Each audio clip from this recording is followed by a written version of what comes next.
Golden Leader, Phantom Sigma. Prologue. The Codex of the Golden Leader. Thus it is spoken, there are writings born for a season, and there are writings forged for eternity. Some are destined for shelves and dust. This is destined for marrow and flame. This codex is not paper nor ink. It is the hidden oath of the ages. It is the echo of prophets, the whisper of deserts, the murmur of stars.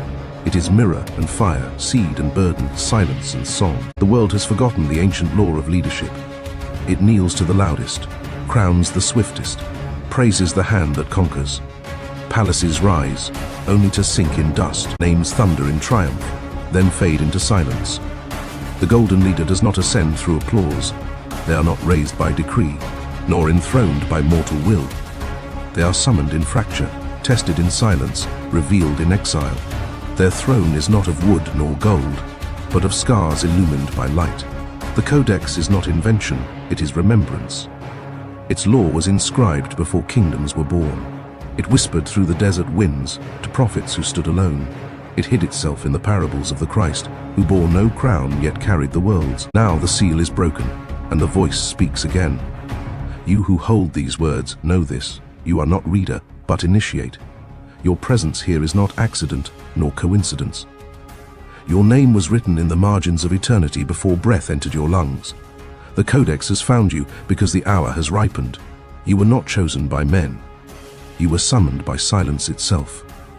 Understand this mystery. Once its flame touches your marrow, you will not return unchanged. It will fracture you, strip you, crown you with scars. It will bury the mask and reveal the face you have long forgotten.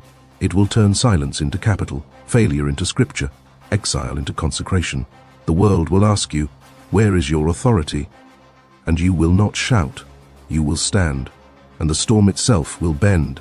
Thus does the Codex open. Thus does eternity inscribe its decree anew. From fracture flows the light. From silence rises the leader. From scars springs the eternal song. So it is written, so it shall endure. A dulmisty generations yet unborn scroll the forge of the initiate, the unmasking of the old texts. The Codex does not deny the greatness of those who came before. Each book bore flame. Each prophet, poet, philosopher carried sparks of eternity. But sparks alone do not build a temple.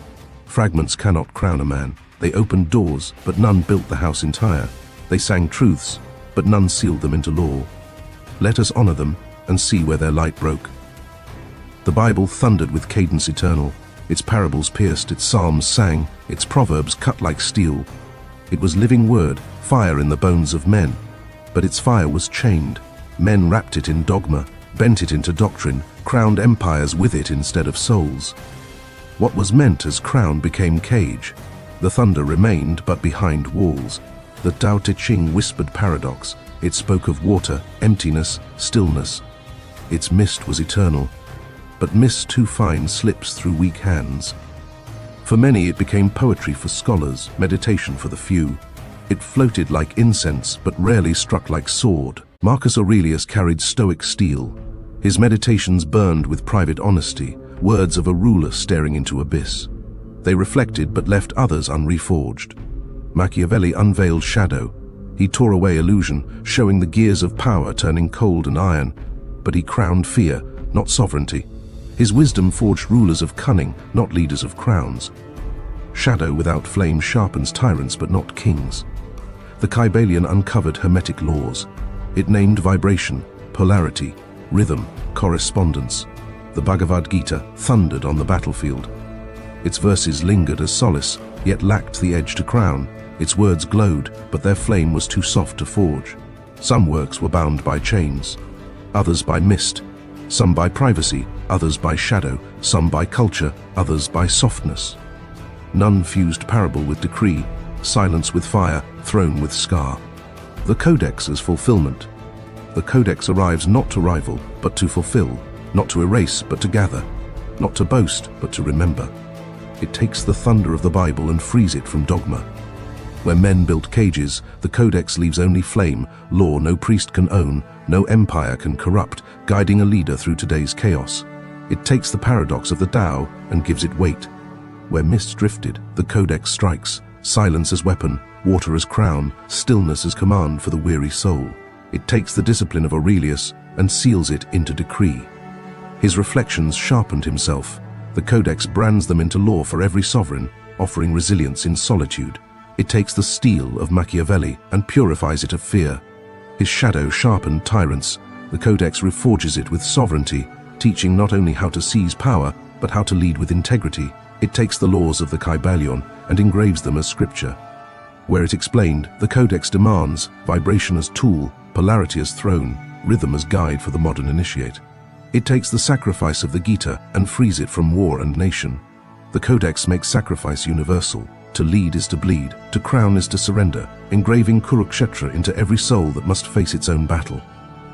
It takes the beauty of Gibran and tempers it with scar. His verses soothed, the Codex wounds as well as warms, forging strength through poetry in times of trial. A modern parable. A leader stands in a boardroom.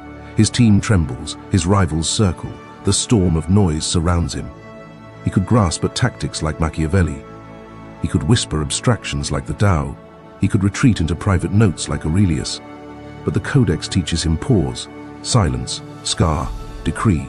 He commands not by noise but by resonance, not by fear but by sovereignty. And the room bends to him, not because he speaks but because his silence crowns. The Codex gathers what was scattered. It crowns what was fragmented. It remembers what was forgotten. It fulfills what was unfinished. Thus it does not stand against them, it stands because of them. The crown forged from their sparks. The scripture they gestured toward but could not seal. The time was not ready. The world was not yet desperate enough. Now the Codex arrives, not as religion, not as philosophy, not as poetry, not as politics, but as eternal law. So it is written. So it is crowned, so it shall endure. Fragments cannot crown you, sparks cannot forge you. Will you remain with half-truths, bound to mist and shadow, or will you enter the temple complete? The scroll is closed, the test begins. Scroll I, the forge of the initiate. Verse I, the golden leader. Leadership is not possession, but resonance. It is not the grasping of hands, nor the tightening of control, nor the hunger to command the wills of men. The one who clings to power cracks like clay in drought's merciless grip. The one who aligns with the unseen current becomes unbreakable as the river that carves mountains. It is warmth carried into storms, stillness planted in chaos, the silent gaze that steadies trembling hearts. It bends the room without raising the voice. A light not shouted from towers but recognized in whispers. The golden leader is not enthroned by applause nor chosen by men, but the soul remembers its own reflection. When he speaks, marrow listens. When he stands, the storm bends. So it is sealed. Authority seized will be lost, but authority revealed through resonance endures beyond death. Verse 2. The three trials of the golden flame. The path of the initiate is not smooth stone, nor paved with ease. It is carved in trials, ancient as constellations, woven into the fabric of every soul that dares to rise. The Codex declares three trials, luminous and severe, by which the golden leader is tested and refined: patience, silence, and endurance. Patience is the first trial. The impatient flare like sparks, bright for a breath, then gone. But patience roots the leader deep as oak, whose shade shelters generations unborn. Patience commands rhythm over haste, inevitability over urgency. He who waits with wisdom does not lose time, he governs it. Silence is the second trial. In the council chamber, when rivals shout and tempers flare, his silence grows heavy, a gathering storm, until one word falls like thunder, cutting through chaos. The golden leader hoards silence as treasure. When he speaks, the world bends to listen. Endurance is the third trial. Storms come, floods rise, wars rage. But the leader who endures becomes as stone unmoved by centuries. Together these three weave the golden flame, and when the three burn together, so it is written.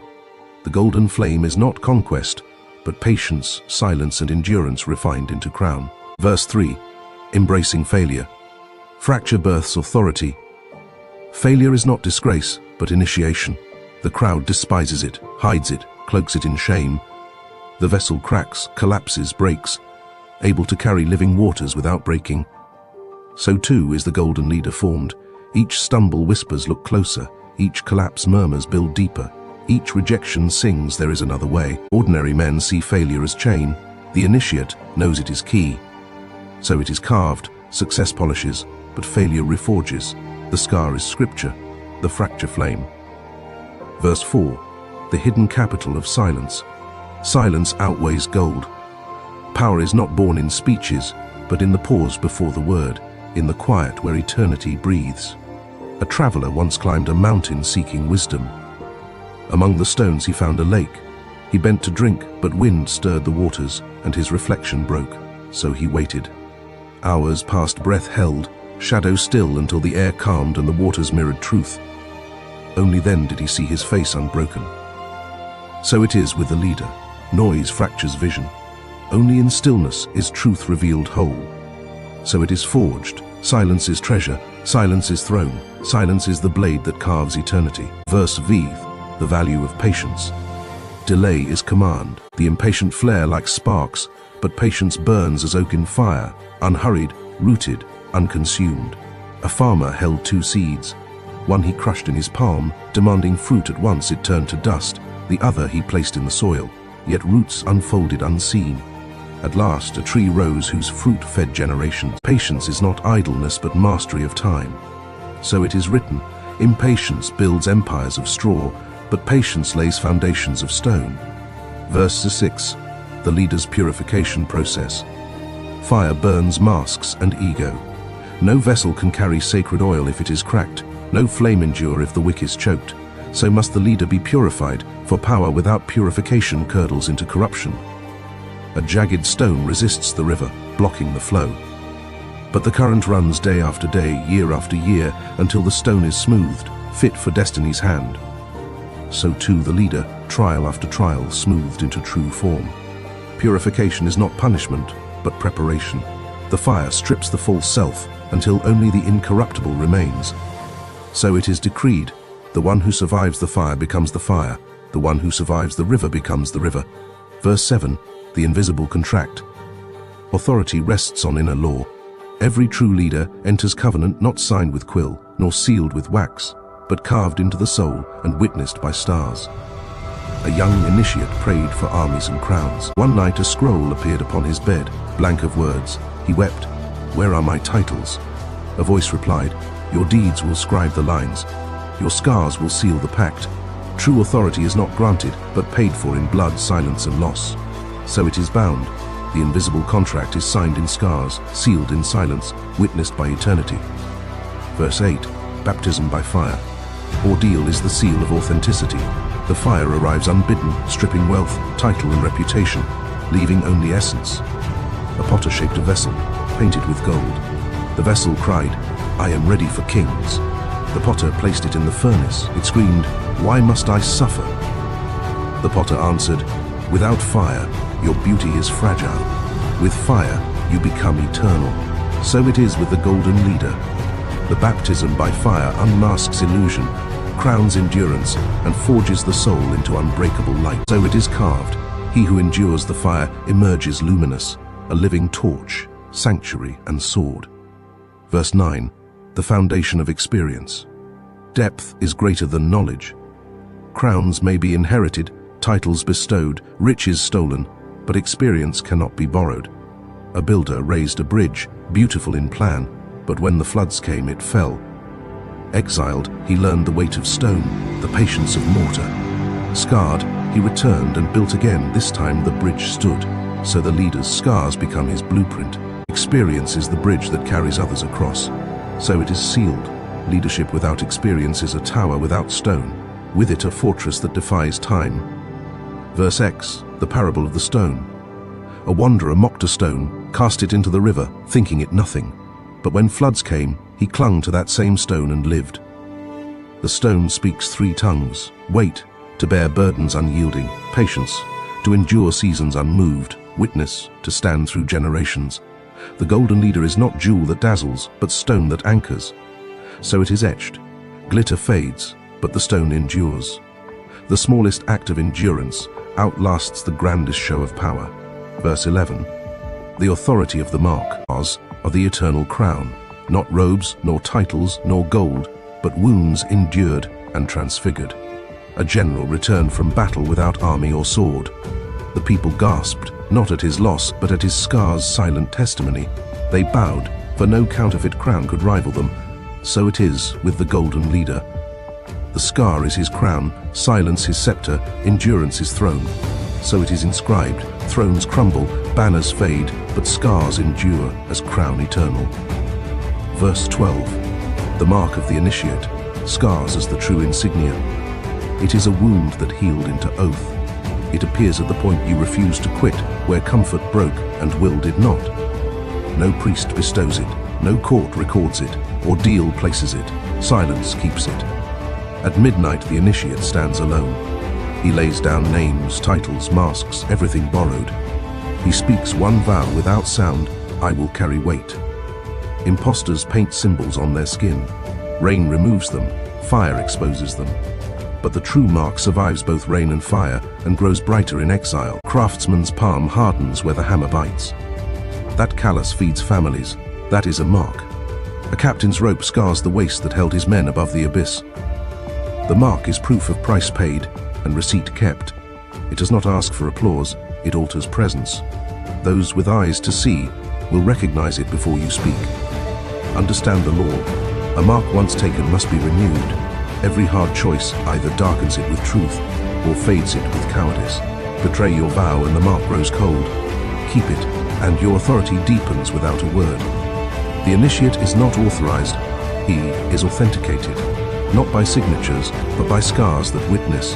So it is sworn in blood, kept in silence, and seen in endurance. So it stands when crowns fall. Your challenge as the reader. Reader, pause. Do not glide past these words as if they are ornaments. They are fire, and fire demands flesh. You have read of scars, of silence, of trials, of patience, of the flame that endures. But the question is no longer what the Codex declares. The question is what you will do with it. Do you carry silence as crown, or do you squander your breath in noise? Do you endure storms, or do you scatter like straw before the wind? Do your scars testify, or do you still flee from the very fire meant to forge you? You cannot read these verses and remain the same. For to remain the same is to confess you are clay unshaped, stone uncut, seed never sown. The Codex has marked you, whether you wished it or not. The mark is invisible now, but it will demand to be revealed. What will your mark be? A scar earned in service, or a wound hidden in shame? Will you bear patience as a throne, or will you kneel to urgency? Will you carry silence as weapon, or let noise devour you? This scroll was not written to flatter you. It was written to strip you, to hold a mirror before your face and ask, are you leader or imposter? Are you vessel of flame or brittle clay in drought's grip? Understand this, the Codex does not bend, it will not soften its decree. It calls you to fire, to trial, to exile if need be. It offers no crown without scars, no throne without silence, no authority without fracture. So now the test begins. Will you step into fire or remain spectator at the edge? Will you become stone, river, oak, scar, flame, or will you dissolve like ash in the wind? The Codex has spoken, the seal is carved, the law stands. The only question left is this: when history bends to remember, will your name be written in eternity or scattered, forgotten, among the dust of the unmarked?